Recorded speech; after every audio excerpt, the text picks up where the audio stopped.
Supply Chain Marketing Division at Cotton Incorporated. In this role, Messura is responsible for the company's global product marketing programs. Messura joined Cotton Incorporated in 1994. Prior to that, he was the Director of Policy and Programs for the North Carolina Rural Economic Development Center and Associate Director of the North Carolina Board of Science and Technology. Messura earned a Bachelor of Arts degree in Economics from the University of Michigan and a Master of Arts in Policy Analysis from Duke University.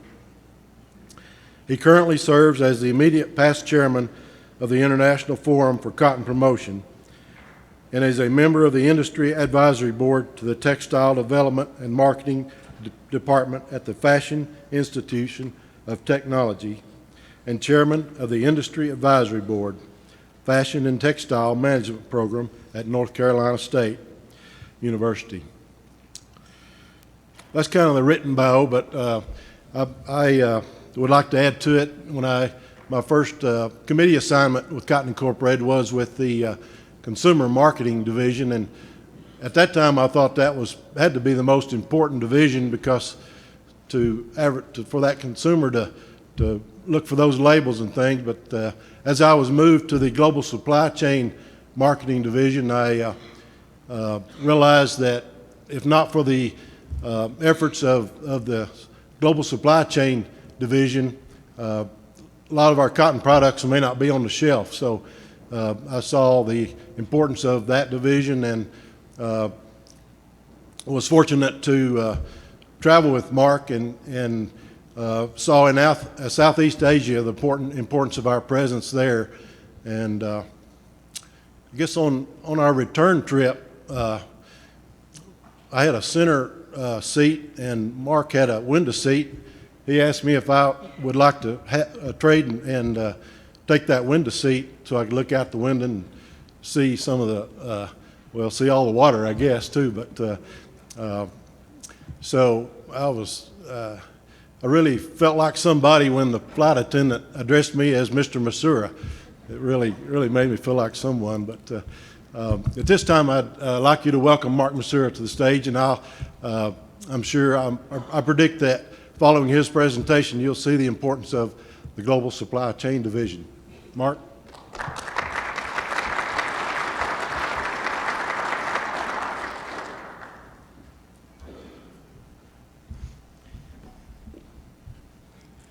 Good morning, everyone, and thank you for that introduction. Usually I'm known as the person in 8C with the Diet Coke, not just Mr. Messura, so thank you. It's a real pleasure to be here and join you and have this opportunity to talk a little bit about marketing for cotton.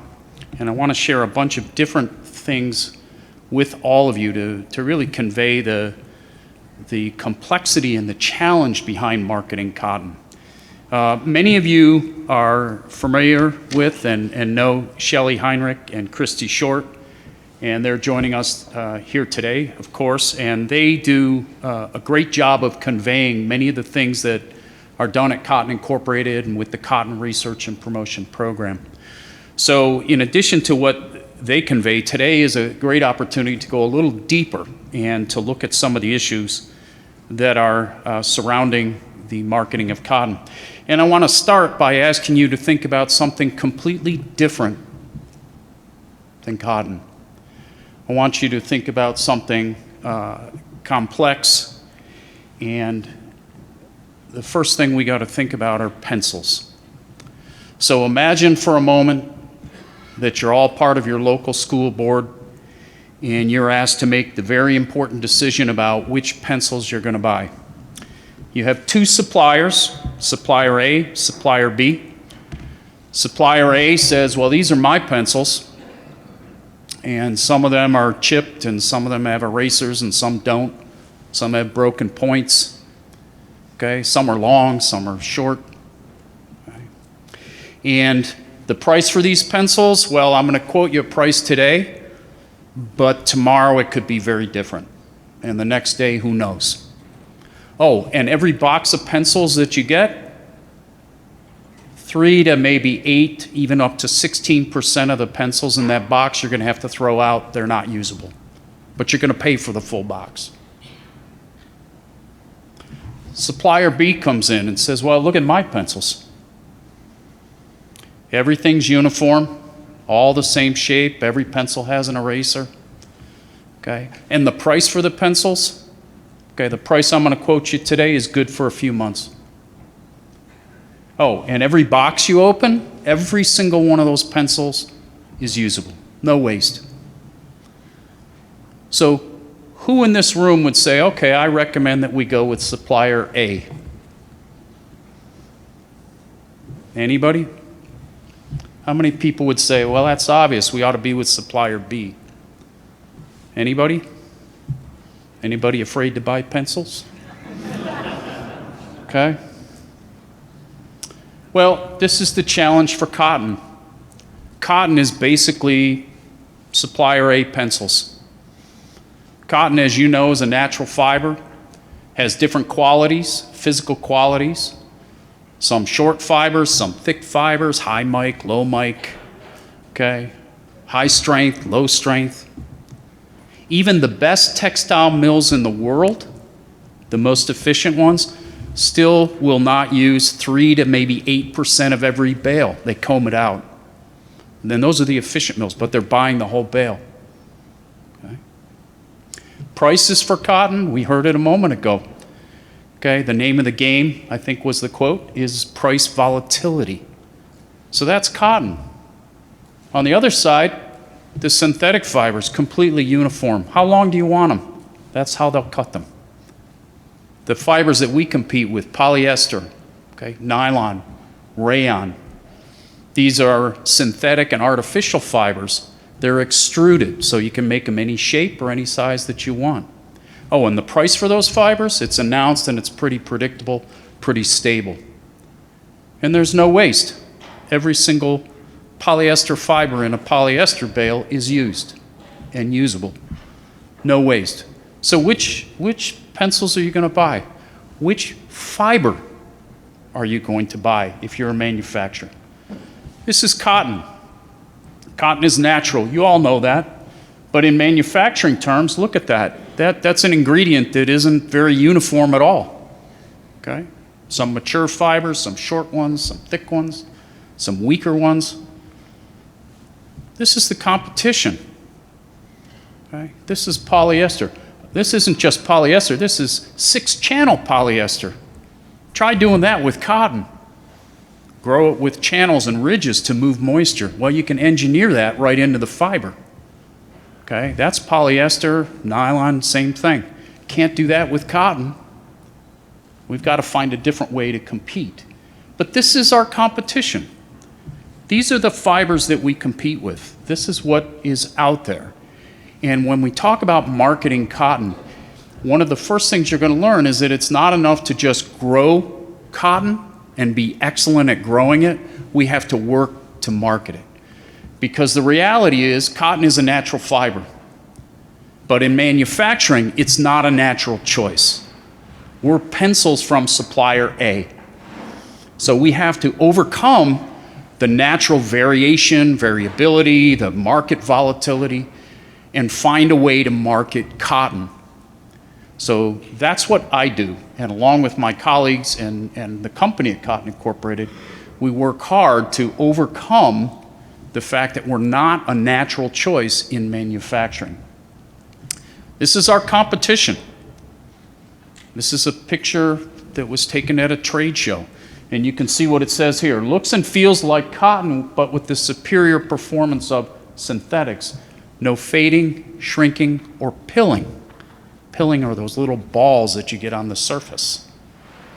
Okay? So this is what the competition is saying. Buy us because we're really good at all these things without all the problems of cotton. This is also our competition. This is the message that's being conveyed to the industry. Oh, buy our fiber, not other things, because our fiber has no chemicals on it. Don't cover me in chemicals, which all of you know isn't true with cotton. Okay? But this is the perception that's out there. or one of the toughest critics and toughest competitors for cotton, which is Tencel fiber and Modal fiber. Okay, those are what we call branded rayon. It's cellulosic fiber, but it's extruded just like polyester and nylon. But you can see from the advertisement here, they're making the claim that if you use 25% more of their fiber, then you can take out 25% cotton and save 25% land, 25% water. What they don't tell you is, what does it take to create their fiber? And I show this to you because it should kind of get your blood to boil a little bit. It's what it does for me, because this is the competition that we're up against in marketing cotton. So I share that with you because when we talk about marketing cotton, we have to know, what are we competing against? And this is the environment that we're competing against, these other fibers. At Cotton Incorporated, we have a model that we look at, and I call this the marketing triangle. And this really is the lens that we use to understand how cotton can compete. And the idea is pretty simple. When companies are looking at which fiber they should use in a product, they're really looking at three things. They're looking at marketing issues. Okay. They're looking at things like, well, maybe it's a natural fiber, maybe the consumers prefer it, maybe it's made in the US, maybe there's some health benefit or other type of thing, some marketing reason why they would choose cotton or some other fiber. There are economic reasons. What's the price of cotton? What's the price of competing fibers? Is cotton cheaper? Is it more expensive? Not just the raw material cost, but in manufacturing. Is cotton more expensive in manufacturing, or is it less expensive? That's the overall cost of using cotton fiber. So companies will look at that. And then there's a third issue, technology. Can we do something with the fiber? Does this polyester or rayon or Tencel fiber, does it give me some performance and some way to engineer value into a product, into some apparel or textile product? So if you look at these vertices on this triangle, you can start mapping this against all the different products that are out there and say, okay, if we look at this triangle as the lens, where does cotton have an advantage or a disadvantage? Is it in marketing? Is it in economics? Is it technology? Do we have a disadvantage in all of these corners here, or do we have an advantage in some? And I say this to you because this is the way we think about marketing cotton. And increasingly, this other factor is playing here, and this is sustainability. Okay. I've been working at Cotton Incorporated now for 29 years. There was a time when we would brief retailers, brands, manufacturers on prices in the cotton market. And basically, we were just talking to yarn spinners, yarn manufacturers. And then retailers and brands wanted to learn about that. Today, there isn't a single meeting that we go into, and we have hundreds of meetings a year, where the ideas around sustainability are not part of that conversation. So while companies look at marketing and economics and technology, issues like sustainability now are almost a screener. You have to be environmentally responsible, you have to be a good environmental fiber before you will even be considered in this other decision frame. And this is a big change in the industry in 25 years. This was not a conversation. Farmers were always doing the right thing. It was efficiency, it was reducing inputs, it was improving profitability. That conversation now is at the forefront of all of these discussions about how to use a fiber in any product and the decision to use that fiber. So let's talk about some of these vertices in this triangle.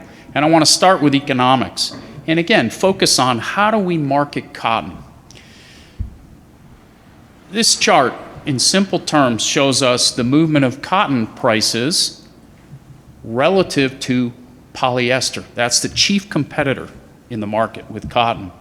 And this chart shows us something very interesting. This is the price difference per pound for cotton above polyester. So What's the difference between these two fibers price-wise? And what you see is over time, and especially since 2020, the price for cotton is substantially higher than the price for polyester.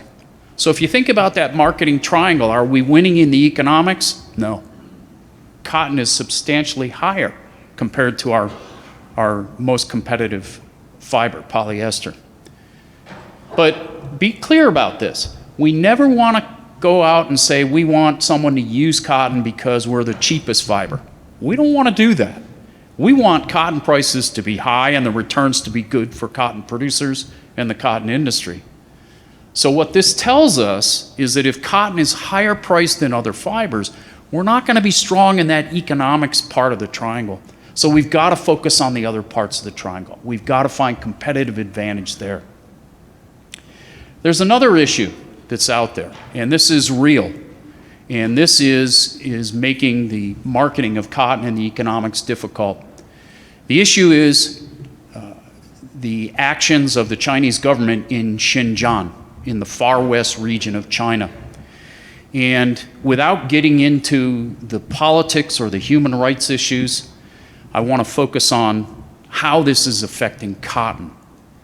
So the reports of genocide, the reports of mistreatment of the Uyghur population in the far west of China have led to a situation with Customs and Border Protection to restrict inputs or imports of textiles and products coming from the Xinjiang region. Xinjiang produces about 80 to 90% of China's cotton. And as you all know, China and India are the top producers in the world. So what this means is, here's the region of China that produces most of its cotton, and here's a region that is being targeted by customs because of the treatment of the population in that region. Now think about if you're a brand or a retailer and you're importing product. Over 95% of the clothing sold in the US is imported. That's a reality. China produces over half the world's textiles. So it is far and away the largest textile producer in the world.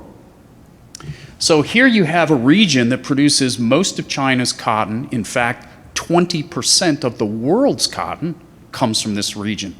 And it's now prohibited. And retailers and brands that are importing have to prove that they don't have cotton from this region anywhere in their supply chain. Not that they're not just buying from this region, but even if they're importing from Vietnam, they have to make sure it's not Xinjiang cotton in yarn and then coming through Vietnam. So I say this because the current state of the industry for retailers and brands and US Customs is requiring companies to document their supply chain, to prove that they're not using cotton or any material from this region. And what that does is it adds to the cost of using cotton.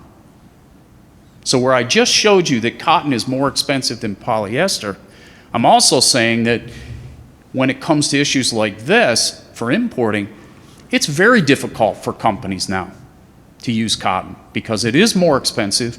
And if you're importing from Asia in particular, even from Mexico now, you have to prove that you don't have any of this in your product or your supply chain. So the cost, the compliance cost for companies is tremendously high. So the economics corner of that triangle isn't really favorable for cotton right now. But don't get down over that. There are other things that we can do, and that's what I want to focus on. So let's talk about some of the things that are happening with technology and some of the things that we're able to do to make cotton different. How do we take a fiber that's thousands of years old and compete with engineered fibers, artificial, synthetic fibers? That's our goal. So some of the things that we're able to do actually start about 2 to 2.5 years before any of us ever see clothing for sale on a website or in a store or hanging on a rack. That's when the ideas start for brands and retailers. What do we make this product out of? What do we put into it? What type of fiber? What's the style? What are the colors? And at Cotton Incorporated, we forecast this trend direction. The trend in material, the trend in color, the trend in silhouette. And we help the industry understand what's going on with these types of trends. We do this on a seasonal basis, fall, winter, spring, summer, and help the industry understand at the very first meeting, when they're thinking about what are we going to design and what are we going to develop, we're right with them saying, well, here's where the trends are going and here's what you can do with cotton. So you see in these pictures here some of the forecasts and some of the materials, some of the trend research that is shared with companies. And one of the real innovations that we've done in this area is to work with digital fabrics. Now I'm going to take you back and ask you to think about farming without GPS or genetically engineered seeds. It was very different, okay, when we didn't have those technologies. Well, this technology, digital design and digital fabrics, are changing the way companies develop apparel, and the change is just as transformative, just as revolutionary as genetically modified seeds or GPS in farming. And that's what's going on here. So digital fabrics, well, what does that mean? Well, it means that this is the way clothes were developed, on mannequins with patterns, okay, and pinning up clothes and getting the fit right and maybe adding pleats or not, okay, and back and forth and back and forth, and samples traded from mills and manufacturers to brands and retailers. That's the way the industry used to work. Okay. This is the way it works now. This is digital design. So in a matter of minutes, literally minutes, designers can switch out different fabric concepts. As fast as you're seeing this on the screen, that's as fast as designers can change the look or the silhouette of clothing. And they can look at all sorts of different ideas. And guess what? They can do it with cotton, because we have created innovations in digital cotton fabrics, so that companies that are using this technology can use it with cotton ideas and cotton fabrics. So that's a tremendous advantage for cotton. No other fiber is doing that. So this is cotton getting in very early on this type of technology. And you can see in this illustration here, this avatar is running. We don't design clothes to just be static. It's important for designers to understand how things move. So showing how cotton behaves in a jacket like this is really important for designers to understand whether they're going to use cotton, whether the cotton will perform. So this is a really important technology, and we've been able to advance the use of that. And as I said, cotton is the first fiber to make available to the industry extensive digital files for fabrics. So we've scanned those fabrics, we've digitized them so that they can be easily downloaded and used in these types of design programs. It is just as revolutionary as GPS or genetically modified seeds.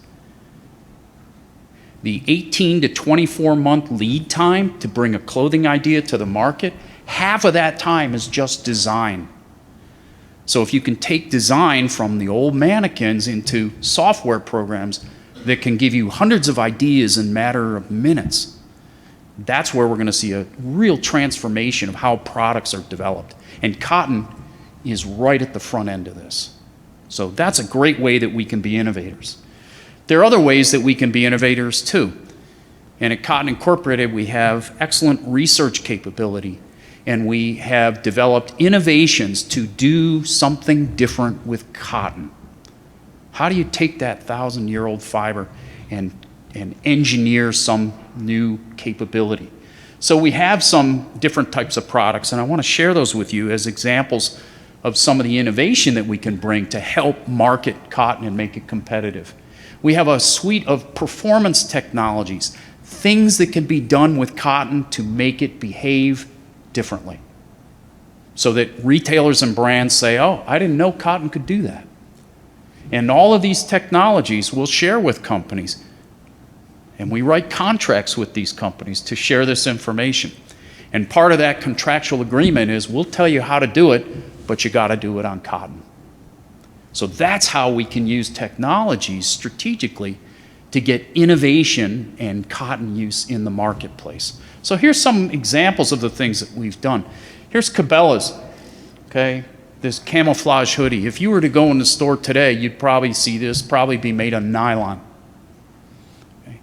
This is one that's 80% cotton, and it features our storm cotton technology. Storm cotton is this idea that, well, if you're out in the weather and it's raining, maybe not here, but in a lot of places, if you have some rain, you want to stay dry, but you also don't want to overheat. So the concept of storm cotton is make it water repellent, but make the fabric breathable. So air moves through it, but water doesn't penetrate it. And when you have that, now you stay dry, and when you have something like that, then this clothing brand can offer this performance feature in a cotton jacket, not a nylon jacket. And that's a lot of fiber weight, and we can get that in cotton. So that's the way we're using that. We've also worked with Duluth, same technology. How many people have something like this? Zip-up sweatshirt, okay? Hoodie. Pretty common. So if everybody has those, how does Duluth come up with something that's different? How do they get people to buy their jacket? Well, using this storm technology from Cotton Incorporated, they offer these souped-up sweats. So it's a water-repellent, breathable technology in this mostly cotton jacket. Okay. Vans, very popular, very, very popular brand. And many of the skateboard community and people who love this brand, they're buying this with synthetics. Okay. A lot of polyester in these types of products.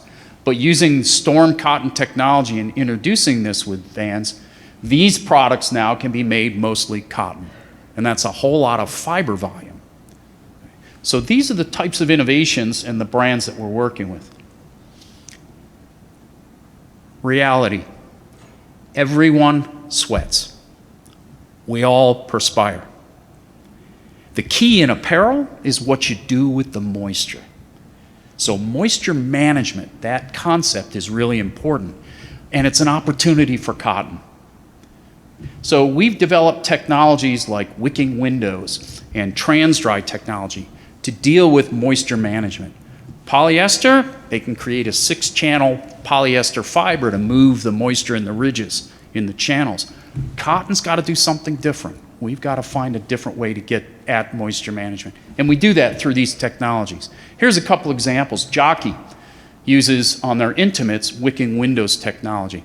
Wicking windows is this idea of a discontinuous print. What does that mean? Think of a polka dot pattern, all right? And if the dots are areas where water doesn't go through because you've blocked the fabric, then the areas between the dots are where the moisture is going to go through. That's what we call a discontinuous print. Okay, it's some pattern where you have spaces. Well, we can print that on the inside of fabric so that we can control where the moisture goes and how it moves through the fabric. So that's what this wicking windows is. Trans-dry is this idea of, well, we have yarns in fabric, and what if, well, similar to irrigation, where you create channels or rows to move moisture, we can do that in fabric. We can create some yarns that repel water and some yarns that, property of cotton, absorb water. And if we put those yarns in different places in a fabric, then we can create patterns in the fabric with different yarns and a roadmap basically for moving moisture from inside to the outside of the fabric or to spread across the fabric to get the moisture to evaporate. Move it from the inside away from your skin so the fabric doesn't stick to you. So these are some examples, again, where we've introduced these technologies to further cotton's use in some of these products. I love this one. This is a company that does some gorgeous women's clothes. And this is Lunya. And what they did was they took the concept of everybody sweats, everybody perspires, And they thought about one of the areas of most important health, and that's good, healthy sleep. And what they did was they took this trans-dry technology and introduced it in sleepwear, and then marketed the health benefit. So this is a technology, that corner of the triangle. It's also a marketing benefit tied into health benefits of healthy sleep. So great use of our technology, and this company offers the product in cotton because they're using the technology. Wonderful stuff for the ladies, very innovative brand. Off to the golf course. So we have the stress of playing golf, okay, and watching the scores. We also have some stress related to, okay, maybe it's been a long, hot day on the course, and you're perspiring, and you're showing that through your shirt, right? And we know from the research, most people, whether you're going to the golf course or yoga class, most people are not changing clothes necessarily before they meet friends for coffee, tea, or drinks or something else after their activity. So what does that mean? That means in clothing, some companies are looking at, well, how can we have active clothing, but then engineer value in so that consumers still look good, knowing that they may be meeting people and they want to look good, but they've been on the course all day. So we partnered with Callaway and we introduced two of our technologies. One is on the inside, the moisture management technology to keep the person dry so the fabric doesn't stick to them.